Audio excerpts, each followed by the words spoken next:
Guys, welcome back. Hey, everybody. Whoa. It is another glorious day to do a podcast. Oh, my goodness gracious. I thought Tuesday would never come again. Tuesday, it's a nice day for a white wedding and a podcast. Yep. And it's a winter wonderland. Since we all just got married, it's time for the second part. The podcast. Oh, right, yeah. Yeah, come on. Who'd you get married to, Tom? Well, I finally tied the knot with my left hand. What? It's weird because I had to put a ring on my hand. You learned how to tie knots with your left hand? Yeah. Only? That's really skillful. It's, well, you know, that's how I impressed her, my hand. All right, sorry, this joke is not funny. What's important is that we tried. Not very hard. That's what's important. Guys, never put too much effort into it. If your ship's sinking, just get off of it. Even if you're the captain. That's what I always say. Yeah, captain needs to live. Yeah. How's he going to pilot? Yeah. He's not going to be able to pilot another boat. He's not going to be able to pilot the lifeboat. There's going to be a huge dearth of like people who can actually pilot boats because they're all dead. You know? I don't know much about boats. Do they call it pilot? Here's what I know about boats. They're always made of wood. Yeah. Because nothing else floats. Only wood floats. Of course. Oh, sorry. They make it out of wood and ducks. How about driftwood? Yeah, that makes sense. Is that the only wood? You'd think so, right? Is there a thing called boat wood? Yo, sandalwood probably floats. I imagine most wood floats. Is sandalwood a wood or is it just a color at Home Depot? Well, I think it's also a fragrance in Home Depot. Yeah, that's right. Yeah. In the candle section. Exactly. What else do you know about boats? You know the only made of wood. Only made of wood. We have a captain. Wood, no, we know they're that. only made of wood or ducks. They're also made of ducks because ducks are the only thing that floats. All right, duck boats. Ducks and yeah, exactly. Obviously. You know they have captains. We determined that. Yeah, a captain's not made of wood. We can't. Sometimes they are ducks though. They do have parts made of wood, like a pirate guy. Well, pirates are in boats. That's number 3. Yeah. Okay. Number 4, boat facts. They're watercraft. They're never on land. No. Ever? No. Sometimes. No. You have to be built in the water. They're not even built on land? No, of course not. Not even like as a lark? You have to have the boat grow up to become accustomed to it has water. to get sea legs. I've heard that before. Exactly. I've heard that before. Sorry. Otherwise, you can't swim. Yeah, that was stupid of me. Also, fact 5, boats swim. Really? Yeah. Like, how does that work, though? Is it like they don't have arms. Do they have arms? I believe. I gotta be honest, I've never even seen a picture of a boat. They have fins. Never. Oh, okay, that makes sense. I guess animals in the ocean have those too. What do we call them? Fish? Yeah, that's it. Yeah. Anyway, guys, back to talking about our fabulous boat podcast. Boy, we are unfit to do a boat podcast. I hate to be that guy. Dude, I've been on a boat before. Really? Yeah. Are you sure? Was it just a ferry? That's not funny. But I was only on a ferry. I've never been on like a real boat. Oh, I've been on a real boat, like a yacht. Really? Was it your own yacht? It was like a cruise ship. You know how like in like Philly they have like cruise ships that go along the river. By the way, speaking of real things in Philly that aren't boat related at all, but we're going to talk about it instead of boats because I don't care about boats. I learned that there's a pro wrestling league that is specific only to Philadelphia. Really? Yeah, we talked about this one at the party I went to this week, and I don't know why. It's called like Chikara. You might want to look this up. It's very important. Okay. But it's specifically, okay, imagine everything I like about wrestling right now. Name anything you know I like about wrestling. Banana hammocks. Yes, we're not going to talk about that. What's that? What is that? What does point at? Look at that. Oh, lucha masks. Yeah, it is heavily Lucha Libre inspired. What is it? What'd you say? I think it's Chikara. Chikara. I would assumed it was a K. Not custom bike building. That's good. That's good. It's actually the Japanese spelling. Oh. Because it's actually the name for American wrestling. But anyway, I discovered there's like a legit league that is like only in Philadelphia for wrestling, and I am going to get in shape and join that. That's fair. That's fair. Dude, it is one, okay, of my many dreams that I have, which I have always told you all my dreams on the show. Yeah. One of them is for real becoming a professional wrestler. I want to hang out with Dwayne "The Rock" Johnson, Rocky Maivia, and just the regular Rock. All of those people at the same time. Rock, the Rock Hogan. He's the guy. Rock Hogan, Macho Man Rock Savage. Yeah, of course. Then, of course, you have... why don't you put wrestling after this? Maybe that would help. Rock Dre the Giant. Yeah. The Giant Rock Man. Yeah, no, it's... Okay, I thought it might be spelled that way. Ah, I was right. It's because those people, they know a girl who's like super into like fetishes and this wrestling. And I was like, I want to meet this girl, and also I want to be this girl. I want to be this one. All right, go look at Dude the has its own comic. I know, I like that a lot. All right, let's look at the roster here. This is not a good start to the show. Dude, you were the one who brought it up. Sorry, no, I'm totally going to join this. Dude, you have Eddie Kingston, because they all like wear masks, dude, except for that first guy. Jigsaw, a wrestling riddle wrapped in an enigma. Come on, are you kidding me? The Shard. Dude, they're fragmented by the fame he never had. We have to stop this. Mark Angel Lassetti. The kids call him Mr. Touchdown, guys. He's wearing a football helmet. These are Mask, real people. We cannot talk about this. Why? Why not? Dude, we're giving them free advertising. Dude, because they're going to beat us up. They're pro wrestlers. Dude, you have the antagonizer. Really? You have the assailant. That's as close as you're going to get. That's really good. You have Icarus, but for real. The winged ring warrior. Hollow Wicked's good. That would have been me. Is there anyone who's like Skull Man? I still want to be the Skull Man. You have like Delirious. He's back from the brink of insanity, ?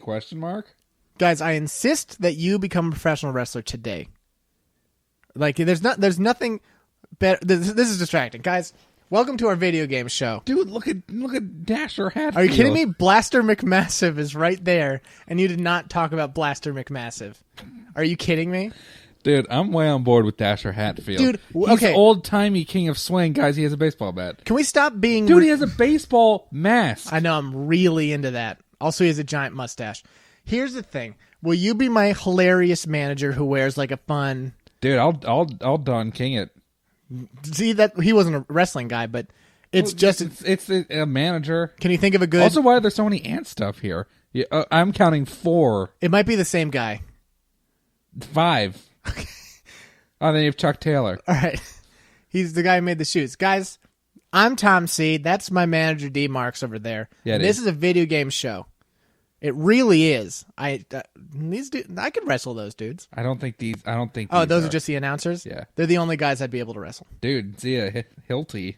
Can we get to the show, man? Sorry, you totally brought this up. Now we're past this. You totally brought this up. That guy's first name was Wink, though. I like that. Sorry, everybody. Guys, okay, so video games, they're great. Okay, podcast over. Guys, they're great. Nothing else to say. I don't know. Do we have anything to say? Should we really go back to wrestling? Okay, here's the thing. Ever played a wrestling game? They're all great. I've never... dude, I actually did play wrestling game. Rumble Roses counts. I did play that, but also I played Simpsons Wrestling. Really? Yeah. I've never played that. I like Simpsons and I like wrestling. I think it was fun. That's a very complicated emotion. I'm not sure you can just give that away. I think that's why I found my love for enforcers, guys, which are baseball bats with nails in them. I did not know they were called that. That's what they were called in that. Or sorry, they're boards with nails in them. But that was Moe's special move. He hit people with a board with a nail in it. I really like that, dude. Because they don't let you do that in the real leagues, though. Dude, because they don't let you use that no more. No, because everybody had their own special moves. The Pooh had Quickie Mart Kung Fu, as I recall. That I feel is bizarrely racist in a weird direction. I feel like it's racist and not racist enough. It's almost incorrectly racist. Yeah, right. I don't remember what anyone else had. Those are the two that stick out in my mind. Well, that's a good list. I think he had Duff Man. Right. I think he had Duff McWhalen where he threw one boss from people. I don't know, guys. I was never a huge fan of wrestling like Tom C was. I appreciate wrestling pageantry. Yeah, dude. Because imagine if you could be a lucha libre or like some other job. Like what do you obviously pick there? Lucha libre. Dude, do you like do you like sumo wrestling? I know it's not the same thing. Yeah, sumo wrestling is awesome. Yeah, dude, that's one thing that nobody knows, I feel, is that sumo wrestlers are totally ridiculous. It's because in America they're like, these dudes are fat. They're so fat. Stupidest people in the world think that. Dude, guys, sumo wrestlers are really strong and surprisingly graceful. Yes, they do have a lot of body fat. There is an unbelievable amount of muscle there. They are like literally the strongest dudes. Dude, you guys know about E Honda? He's a sumo wrestler and he's the strongest guy ever. It's true. He's the strongest man in the world. He's very real. Street Fighter was a great documentary. He beats people up in bathhouses. It's true. No, but anyway, I always look on YouTube for like good sumo wrestling matches and they just don't exist. Yeah, I think it's bad cricket to record those. I think it is too. Because it's like a sacred thing. Sumo wrestling, it's not just like you're getting in the ring and the sumo tories they got rivalries and stuff. It's a bond. It's like a real deal. Yeah, dude. You got to sprinkle that rice around. You got to pure salt. Right. Sorry. Yeah, they sprinkle salt around. Was that racist to say it was rice? No, I mean rice and salt look pretty similar from afar. Right. But and especially when two sumo wrestlers get married, then you sprinkle rice. Sorry, that's what I was thinking. Yeah. The only one they ever posted was the one that was a match, but also a marriage. Yeah, that's very rare. Yeah, that's why they posted it, I guess. Because they just legalized sumo marriage in Japan. Well, that's pretty progressive of them. Yeah, I think so too. That's something. Great job, Japan. Well, that's something I feel like's really been lacking in the States. Is sumo? I haven't rights. seen a single state legalize sumo marriage. Guys, we're advocating sumo marriage right now. Honestly, there's no other way I'm ever going to be able to get married. I refuse to get married until sumo wrestling marriages are legal in the United States. That's fair. Me and Angelina Jolie are not going to get married until then. Oh wait, no, our kids bothered us enough for us to do it. Sorry, I take it back. Yeah, I feel like that's something. It's definitely something. What are the kids missing out on? They have the world on a platter. Brad Pitt and Angelina Jolie, mommy, daddy, we can't go to the amusement park until you're married. Like, what is that? Okay. You're both incredibly rich and famous. I'll just buy an amusement park. I'll make sure the rules allow us to not be married for this. Guys, do you like our super legitimate Brad Pitt cameo? Okay, yours was way better. Your cameo. Yeah, dude. Whatever, dude. Anyway, no, for real. I'm going to become a professional wrestler. I'm going to work out every day. I'm going to practice my posing, my taunting, and my in general strutting. Dude, are you going to be a face or a heel? Dude, obviously I'm going to be a face. Really? Am I really a villain? I'm the charismatic kind of guy who comes into the ring. Dude, but you're the guy everyone slams people in the name of every good man out there. Dude, but you're the guy. Hold on, I might dress up like a fireman. Everyone supports firemen. Think about it. And I could bring an axe into the arena. Sorry, dudes. I just did it. You're not wrong. You're not wrong. I'll be the fireman. It's not a big deal. It's not even a hard name to figure out. Dude, you should be like Pyro. No, it's too obvious. Anti-Pyro. I think Pyro is the guy in American Gladiators. I don't know. I never watched that show. Oh, dude. You know who I just found out was a person on something? No. One of the voice actors in Skyrim is Mo from Guts. Huh. Yeah. Is it Yuri Lowenthal? No, it's not Yuri Lowenthal. It was like some actual. It was one. I think it might have been the thief chick, the one who's in the Thieves Guild, who's like super. Oh, yeah, Vex. The one with the British accent. Do they all have British accents? Probably. I think everybody in that came. All right. Well, then there's that one. Except for the clumsy Scandinavian accents you came across every once in a while. What was that? John Wayne? Yeah, it was Scandinavian John Wayne-dian. Anyway, sorry, I've gotten way off topic. But of what? We weren't on topic. If you guys ever see the fireman wrestling, it's me. It is me. Dude, you can't tell them that. Oh, no, you can. Well, all right. Dude, because you could have a kick-ass flame mask. Oh, man. I didn't even... Or a kick-ass... Dude, think about how close... fire extinguisher mask. Think about... I like that, too. Think about how close... Well, my dogs might be on it. Think about how close wrestling and Mega Man villains are. It's, like, really close now that I think about it. No, it's almost too close. Think about how close... If you just imagine... Do you feel like Mega Man is an allegory for us? Yes, I think it is. That's what I was going to get at. I think he is, like, the greatest wrestler of all time, and he's powerbombing everyone... to get to Dr. Wily, who is... I feel like Powerbomb was a move that you got. Right? They kind of spelled it out for us. Probably whoever was in charge of Mega Man X. Who's the Ric Flair of Mega Man? It's probably Dr. Light. I hate to say it. Really? Ric Flair was a good guy for a while. Dude, Ric Flair was like he's supposed to be like the dirtiest guy in boxing. Really? Or yeah, in boxing. But people liked Ric Flair. He was a hero. Dude, that's what I'm saying. You could be like you could be. Well, who's the crafty veteran of the Mega Man universe? Don't say Proto Man, because we all know it's Proto Man. That's a little too on the nose, dude. Because Ric Flair's also like one of the oldest wrestlers out there. I know it works too well. He's a nature boy, Proto Man. I should have known. That was too obvious. It's so right that I can't believe I suggested anything else. Is it wrong that I want to say Andre the Giant is Spark Mandrill from Mega Man X? It's pretty on too. It's pretty much on. Thank you, appreciate that. Yeah, So I can only name a few wrestlers off the top of my head. I know, and that's one of them. You might not believe this, but Andre the Giant hasn't wrestled for a number of years. That's because he's dead. Yeah, that's why. He's real dead. He's like super dead. Guys, Andre the Giant's a cool guy because he was in that one movie that I really like. What? Yeah, he was in Princess Bride. I've never seen The Princess Bride. Oh, come on, man. Dude, we're not going to play this game. Guys, there is no movies I've seen. That's true. You've seen Gangs in New York, though. That was a good movie. Yeah, we all like But that I have movie. not seen most movies. Dude, Princess Bride's so good. He plays a half giant. Well, he's pretty much full giant in human terms. You know what I'm saying? Nah, he was called Andre the Giant. Dude, by the way, this is going to sound obvious, but guys, look up pictures of him. He was like seriously the biggest dude you've I'm ever going to seen. look up pictures of Andre the Giant right now. No, Andre the Giant, guys, Andre the Giant was wildly large. I think he was over 7 feet tall. He was, yeah, I think so too. Yeah. Just in general, like, it's right now there's a wrestler called The Big Show, or I don't know if he's right now, but he was also named sorry, guys, The just Giant, Mike. and he was just as big. Yeah, I refuse to believe that anyone could be as big as Andre the Giant. He was super big. He was like mega big. Dude, one time my sister saw Mark Henry Sexual Chocolate come into Outback. Okay. Dude, eighth wonder of the world, I like that. Oh, dude, there's always this female wrestler whose name was, who's China, actually. And she was always the 9th wonder of the world, and I was like, what happened to the 8th one? I guess it's Andre the Giant. Shows what I know, guys. French. Yeah, dude. The French dudes tend to be around, 7'4", guys. dude, whatever. Just called the Giant Machine. I like that. That seems too obvious.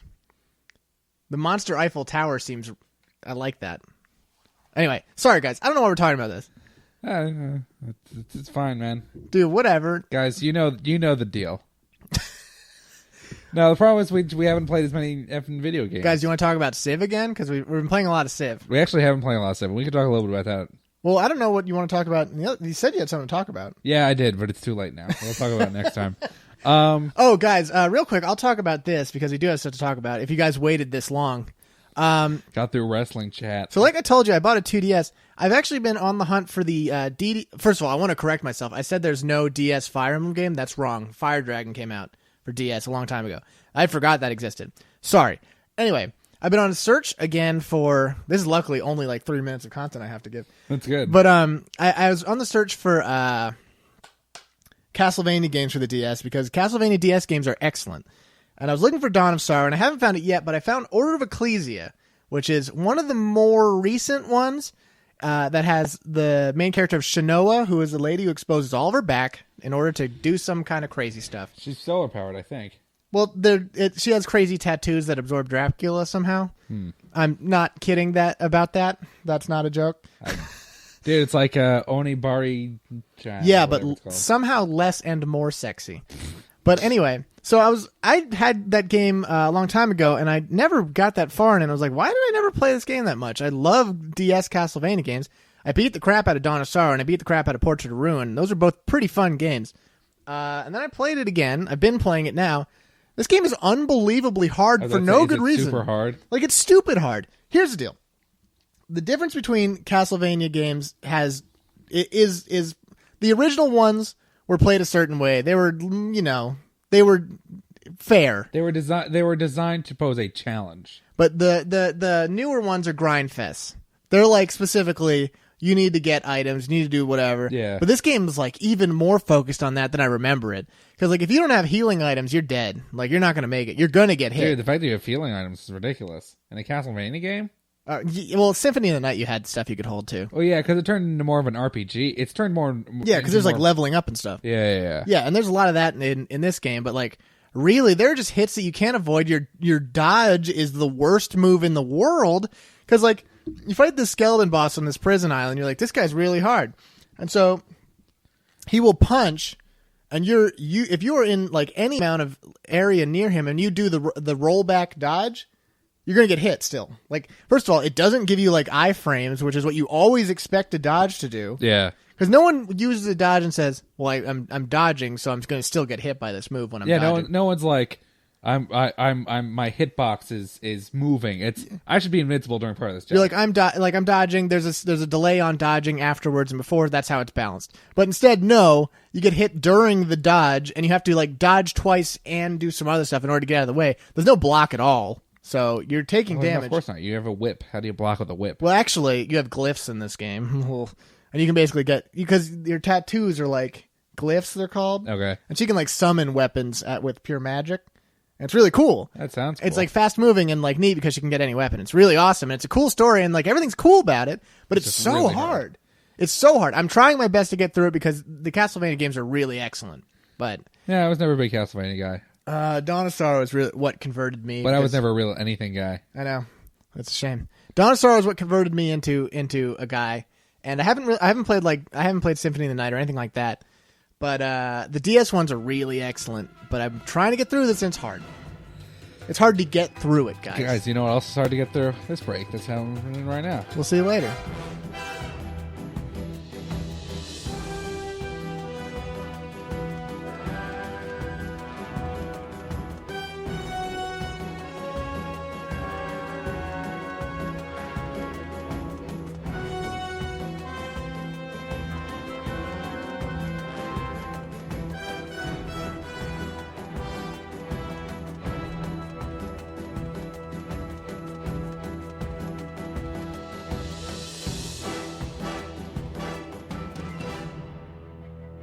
Oh, yeah. Guys, Sons are back. Let's keep talking about wrestling. Wrestle. Oh, my gosh. Wow, we almost called the show Wrestlemania. Don't name the title. Don't title this one Wrestlemania. Okay. I feel like that'd be twisting the knife for non-wrestling fans. Because there's wrestling fans who are loving it. Dude, absolutely. Yeah. But no, it's salt in the wound for all everyone. those non-wrestlers, we call them. They're going to be like, are you going to talk about wrestling again? Jesus Louise. I don't want to hear about Razor Ramon. I don't even want to hear about Razor Ramon. Dude, I like Razor Ramon. I don't know who that is. Don't worry about it. Guys, video games, they exist in this world. Stop saying that. We all know. I actually did say that before. Guys, no, seriously. I did have something I want to talk about, and we kind of got sidetracked with that very important wrestling conversation. But honestly, I had to get it out. Okay, here's the deal, Tom. One of the games that we like to play, and I was playing this a couple weeks ago. I kind of stopped playing it. But Hooky? Yeah, we love playing hooky. We also love making whoopee. Yeah. According to that one song. But I hate that song. It's not a good song. I get it. You're old-timey. Making whoopee. All right. Dude, it's in Bioshock. I hate it. Yeah. Sorry, go on.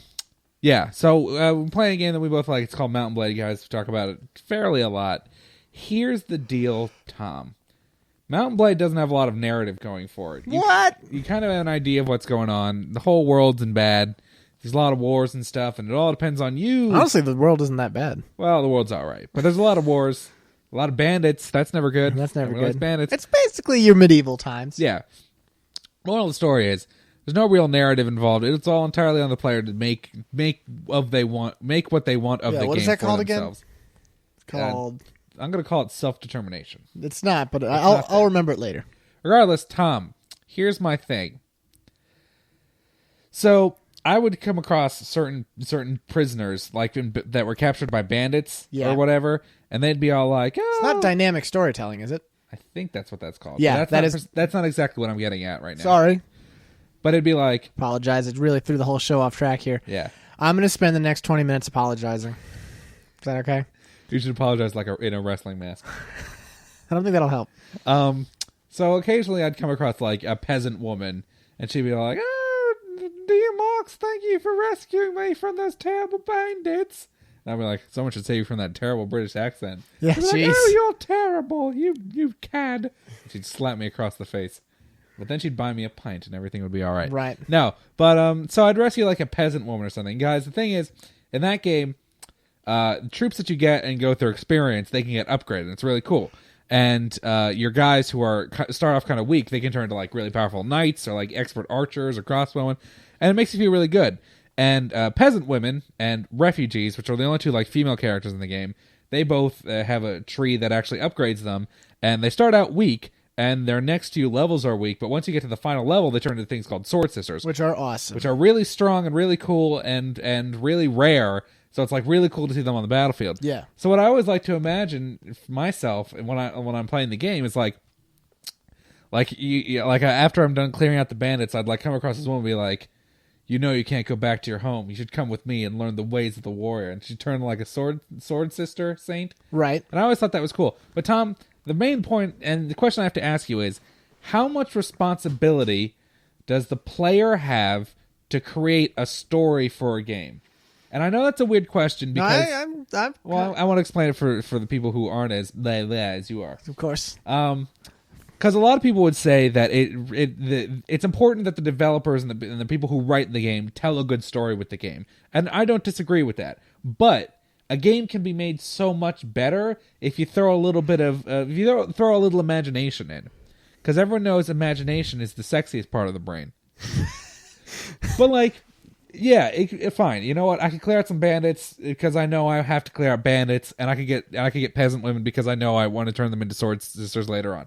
And you gotta make a fun story in your head about exactly, and that's fine. Or I could be like rescuing these women who have like lost their homes, they like never can go back to their families. You invent a backstory.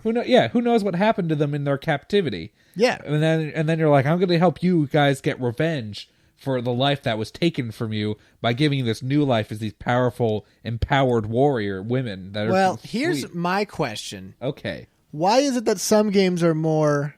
that happens more in some games? Why do you think that is? Is it because it's lacking in such story that you have to do it yourself? Or are there games where there is a heavy story focus that you still have this dynamic storytelling? Well, I made an article about this on the blog, guys, which actually does exist. But I kind of talked about this a little bit there, and it's not exactly the same thing, but I was comparing and contrasting Commander Shepard from Mass Effect, who there's a really detailed backstory in addition to like a strong emphasis on narrative there, and like developing the ongoing saga of Shepard and the Reapers and all that junk, contrasted against the Courier from Fallout New Vegas, where, you know, you're pretty much supposed to more or less put yourself in that role, and kind of imagine what you would be like in those situations, or imagine what you would like to do in those situations.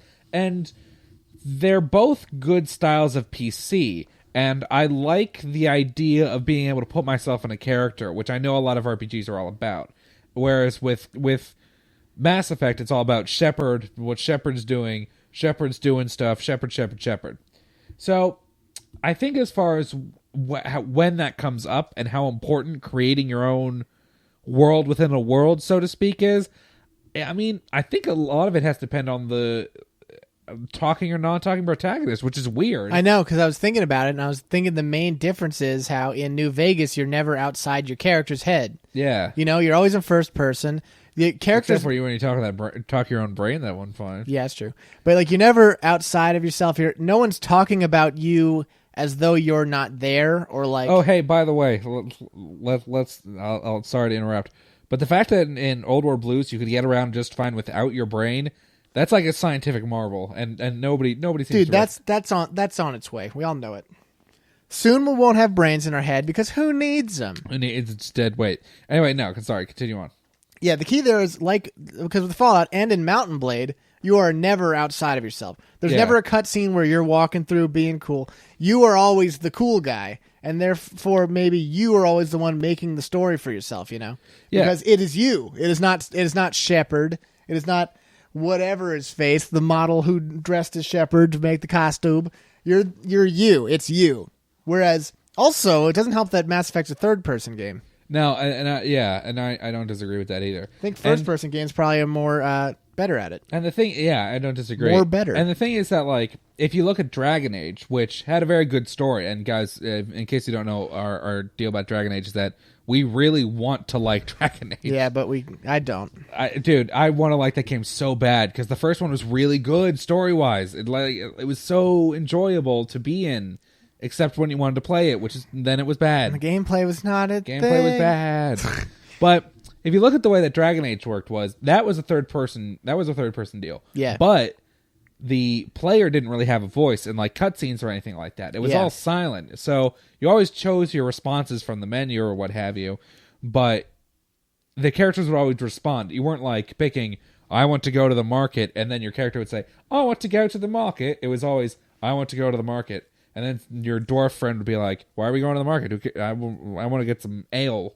Right. So I feel like that. Because it was you. But I feel like that's doing it wrong, though. Because that I feel like that's taking you out of the game, because it's making you very conscious of the fact that you are a character. Well, we all know that Dragon Age doesn't count because they didn't want you to be one character anyway, which is always the most frustrating part of that game. Yeah. Because you wanted to be the hero, but instead you're your whole party. Yeah, like that's both in story-wise and in gameplay-wise, which is why we didn't like that game. No, story-wise, I don't mind it because it's part of a good fantasy narrative to have character building in outside of the main people. That's why in Lord of the Rings, it's not just after the first book, it's not just focusing on Frodo. It's focusing on, Aragorn and Gimli and Legolas doing stuff. But that's a movie and not a video game. But it's part of the fantasy narrative, I guess. which is what Dragon Age is trying to emulate. I know, but the discussion is about dynamic storytelling and how often have you made up a fake backstory for a character in a movie? Oh, that's true. You know what I'm saying? Yeah, no, that's a good point as well. But my point Thanks. was, I made it up myself. my point was more the fact that I didn't mind the fact that there were companions that had story elements to them in Dragon Age, but it was... No, I'm down with story elements in games, but I mean that your character was never built on in the thing. Oh, no, not really. I mean, the only thing... Because they occasionally would throw in stuff where, like, you'd come back to the mage's tower or something, they'd be like, oh, well, look, it's Bale the mage. He got kicked out for some reason. They'd be like, hey, I'm back. I have to complete this quest. But thanks for that additional line of dialogue there. Appreciate that exposition. It was totally cool. Yeah. The only time where I really felt my origin mattered at all was if you chose the human noble and you like played your cards right, you could potentially become like king and or queen. Yeah, which I thought was cool. That is cool. But yeah, like for the most part, the origins didn't really matter all that much, which wasn't bad. I didn't really mind that, right? Because genuinely, I enjoyed what was going on going forward. Mm-hmm. What mattered in the past didn't matter as much to me. What was happening with the world around me, with all the Darkspawn and all that stuff, I genuinely enjoyed. Yeah. So I don't know. Well, here's my question: what do you prefer, a dynamic story experience or a thingamajig, a non-dynamic story experience, where would you like a game that heavily focuses story down your throat, or a game where you kind of make the story? I found that I prefer the kind where you make the story, but that I need to have a little bit of a refresher sometimes with games that are heavily story focused. See, like I will always come back to New Vegas and Mountain Blade because those games make themselves for me in an environment I like. But I enjoyed Last of Us recently because that game was just a story-based game, basically. Well, here's the thing. I almost would prefer if in New Vegas it wasn't dynamic, because I feel like it'd be really, really cool if you didn't do stuff and like the Legion could take over New Vegas. Right. That'd be awesome. Well, I wish they could do that too. but they can't because that breaks the rules of dynamic storytelling. Because the game can't happen without you. If Caesar's Legion was able to take Hoover Dam and was able to capture New Vegas, and you didn't have any intervention in that, then the idea of dynamic storytelling would go out the window. Yeah, but you could make up an idea around it in your own head. Yeah, that's true. But I still think that'd be really cool. It would also be really cool. Because you'd be like, oh, crap, I really messed that up. I mean, you can still have dynamic storytelling where you kind of make up your own story with other things happening in the game. That's true. That's true. Because like when in Mountain Blade, if one of the nations is doing really well, another nation gets wiped off the earth, you can still make a story about it, even though your character had nothing to do with it. Well, actually, in Mountain Blade, another nation can't be destroyed. Really? Without your intervention. Really? Yeah, it's the way this game scripts run. Dude, that's cool. Yeah, armies are always fairly balanced. Mm-hmm. And they rebuild in such like the nobles, which are like the captains of armies guys in that game.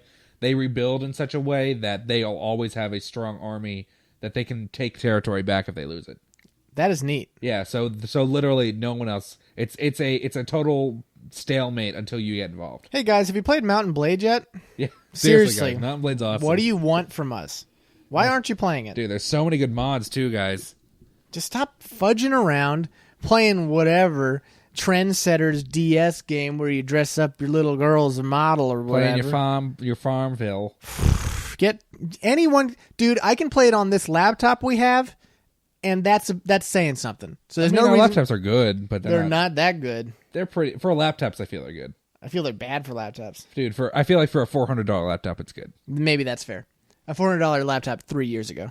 Yeah, there you go. Anyway, now you're cooking with gas. Yeah, no, yeah, I know what you're saying, but I feel like I like the games where you make up your own story because those games tend to have more replay value. Yeah, I don't disagree with that because there's You want to see what else you can do. Even like you find that a lot in like grand strategy, because that's why we play. Why did I say that so weird? That's why we play games like Medievals, because you're making up the story, because a lot of things don't have like. There's no cutscenes in that of your general being awesome. There's no cutscene of your man of the hour being created after fighting an incredible battle. You're making a battle that's happening, and certain things are happening, but you're imagining the things in your head that's happening. Yeah, that's very true. And you do make up stories for certain generals and stuff. It's not why they have this trait. Yeah. And what. Yeah, it's not that the experience isn't full. It's that you can embolden it with your own brainwaves. It lets you use your brain a little bit. Now, as opposed to these newer AAA games where you're just like, here's what happened. Well, now I was about to ask. Now, compare Mountain Blade to a game like Metal Gear Solid, especially the fourth one. Right. Where a lot of people had complaints about the amount and length of cutscenes, where the players weren't doing anything for literally hours. Now, guys, that's not a joke. Some of those cutscenes were 45 minutes long.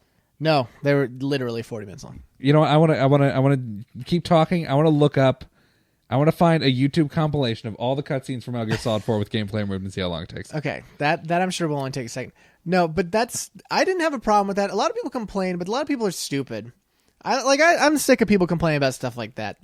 Anyone who says they were disappointed with Metal Gear Solid 4 is a total idiot. That's 8 hours and 27 minutes. I'm seeing 5. It's a conservative. I don't know what the other one is then. Why is that one 8 hours? I don't know. Anyway, the point is it's very, very long. Yeah, guys, 5 hours of cutscenes. Yeah, that one's 9 hours. How do you have different times for this? Anyway, the point is, guys, pro tip, that's a lot. It's more than you've probably ever heard before, but like that's fine though. Whatever. Yeah, but yeah, that's what you're signing up for. Those games are heavily story focused, and honestly, okay. Well, would you prefer that they found a better way to get information across? I think those because some games like BioShock, they have clever ways about imparting knowledge on you. And granted, BioShock isn't as it's surprisingly enough, there's not as much as a world in BioShock as there is in Metal Gear Solid, because Metal Gear Solid is a lot of lore, whereas BioShock, the first two, and BioShock Infinite are fairly contained with one another, and their legacy, quote unquote, we'll say, doesn't go back quite as far. But like if you look at the way BioShock 2 worked, there were some levels where you'd be walking through like Ryan Amusements, and it'd be like you'd be walking through essentially like a Disneyland thing that was all about Andrew Ryan and stuff. And it was the same thing in Infinite, where you went to the Hall of Heroes and you learned about Columbia's history, but they were part of the environment, and you weren't sitting in front of a screen for 45 minutes not playing a game. Well, the thing is that in Metal Gear, it's done both ways, pretty much. Because, like, even though it's all, like, shoved down your throat, there's still certain ways to get more of the information, story, and atmosphere that aren't forced to you. It's almost an afterthought, though. That's not fair to say. You're basing that off nothing, and I'm sick of your attitude. I'm not saying it's a negative. You're off the show. I'm not saying it's a negative. All I'm saying it's not an afterthought. All I'm saying is that you're getting 90% of the story through cutscenes. And you're getting 90% of the immediate story through cutscenes. But there's still a lot of history and a lot of backstory and a lot of other things that are going on in that world that are only obtained through extra means, through codec calls that you can't do, that are not necessary, through certain interactions with NPCs that are not required in any regard or that are secretive. Yeah, I guess that's true. So, like, it's done both ways. There's less, like, environments telling the story like you get in a BioShock or a Dark Souls, but and the main story is told through this, but there's still a lot of extras that can flesh out a world more completely that is done extra credit style. Yeah, you know what I'm saying? That's fair. Listen, I consider Metal Gears pretty much perfect games, I'm not trying to disparage Metal Gear. You guys know that I like me some Metal Gears. Yeah, I just it's one way of doing things. That no one has to do it the same way as someone else. But I enjoy the way they do it because they have made a point of that style. They never act like it's something they're not trying to do. Here's the deal. You see Yoko Ono and you go, that lady's crazy, but she must be brilliant because people like her. Right. But if you see a crazy guy doing what Yoko Ono does, you go, that guy's terrible. Dude, he has no talent whatsoever because this is awful. Dude, it's like when Shakespeare makes up a word, it's brilliant. When I do it, it's stupid. That's exactly what I sound like a moron. Yeah, and that's what it's like. You know that Metal Gear Solid is a master. Because come on, guys, what kind of word is tintinnabulation? Come on. Poe. You know that Metal Gear Solid is a master of what it's trying to do and is not making a mistake by making 8 hours of cutscenes. Whereas if some dumb person, like some random game, had like 8 hours of cutscenes, you'd be like, what are you thinking? You know what I'm saying? But is that but can you use that as an excuse? It doesn't need to be an excuse because that's the game they were trying to make. That's the game they wanted you to receive. They do not need to apologize because that is what they are offering to me. But if that is what I'm there for. If that's what like a lower budgeted studio game also wants to offer you, what's the problem? Why is that wrong? Because I can't trust that that's what they're trying to offer. But like when people make fun of Metal Gear Solid 4 specifically for being this much of a cutscene thing, that I don't understand because that's what you get in a Metal Gear game. You know what I think? I think you're just a Metal Gear fanboy. I am a Metal Gear fanboy, and that is very unfair though still somehow. Guys, it's up to you to decide. We can't tell you what to think. Guys, we want Sons fanboys. You should listen to our... Dude, I want Sons fan girls. Not that I don't like guys, but come on. Dudes, invite all your girlfriends to listen to us. Yeah, dude. And then break up with them. That's not going to be weird. Whatever. I'm just saying, guys, we want your emails. Yeah, we want to hear from you guys. Really, the support that we've gotten over the past couple of weeks has been very heartening. Very heartening. It's this time of disheartenment. Guys, before you know it, we'll be back up and it'll be even better than ever. It's sooner than we thought. It's what it's looking like, guys. It's very encouraging. Maybe like 2 weeks ish. Oh, dude, don't even. I'm not putting any dates out, dude. I'm putting any dates out. I want a date for me. Maybe it's tomorrow, guys. Oh my gosh! Wow, guys, it's not tomorrow. Really, we can't thank you guys enough for being so great all the time. The fact that you didn't run away is more than I would do, guys. I would have left you at the altar. I really would have. That's why, Tom. What are you doing? I'm messing things up really bad. Let's make this up for my flub with some fantastic speed reviews. Tom, this is the top 10 games to play on Halloween. What? Number 10, Fatal Frame. Fatal Frame is a game where you take pictures of dead people, but the pictures aren't that scary because the people aren't going to move or anything. Whatever. It's pretty easy to take those pictures, you know? 10 out of 10. Shadows of the Damned. There's a lot of shadows of the damned because the damned are in hell, and there's a lot of fire in hell, so it's creating a lot of light, so there's a lot of shadows. Makes sense to me. Obvious. 10 out of 10. Number 8, Eternal Darkness, Sanity's Requiem. Eternal Darkness, Sanity's Dankum is a game that I played for the GameCube that's really fun, but it's all about how you're going crazy, and then you do go crazy, and then it's really great. 10 out of 10. Resident Evil 4. Resident Evil 4 is the one everyone likes because it's really good. 9 out of 10.